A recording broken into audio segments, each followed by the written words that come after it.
Hello, today's video blog is on counselor competency and wellness. In the state of Alabama from 2011 to 2019, there were 33 ethical violations documented that resulted in disciplinary action. 15% of those were A1A, client welfare violations, not fulfilling the primary responsibility of dignity and welfare of all clients. That was usually paired with an additional ethical code, at least one. So the most common, the next six, each got 6%. D1K, exploitative relationships between employers and employees. B1A, right to privacy. A7A, sexual intimacies with clients. A6A, dual relationships.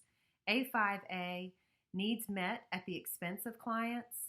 And A3A, informed consent and client rights violations. How might self-care or lack thereof result in counselor impairment? Looking at these violations, the ones that are inappropriate relationships between employers and employees, and then that was one, and then three of the others are inappropriate relationships with clients. So if a counselor is not intentional about their own wellness and their own relationships outside of their professional counseling relationships, I can see where those lines would get blurred and they would put too much of their own counselor's personal needs into that session or into their practice and end up crossing boundaries and violating boundaries that they likely never intended or never thought that they would. So I can see where it's very important to maintain healthy and strong relationships and a healthy and strong support system outside of the professional counseling practice and the professional counseling sessions. The privacy violations and the client rights with burnout and the fatigue. Hunter in 2016 said that one of the signs of impairment is feeling resentment towards current clients, burdened by certain clients, becoming sloppy with details or case notes, and then he goes on with more. So I can see where that would easily be a side effect of not being intentional with wellness. And Lawson and Venner in 2005 with the ACA task force describe counselors as being on a continuum between wellness and impairment.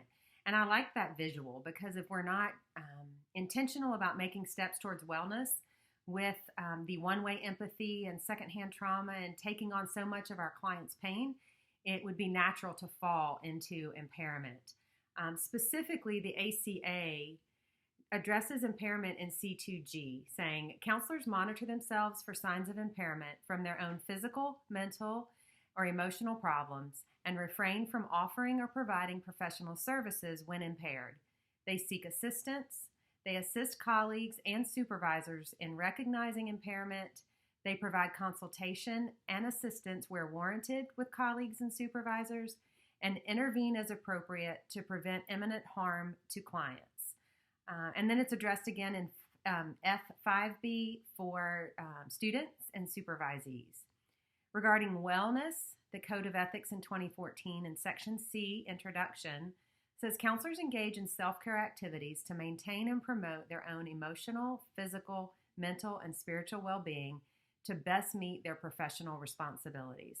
Hendricks, Bradley, Brogan, and Brogan in 2009 say that, reading the ethical code, that they view wellness as an ethical mandate, saying that counselors must not feel selfish, taking time for their own wellness, and they should not neglect or ignore their own personal, physical, or emotional illness.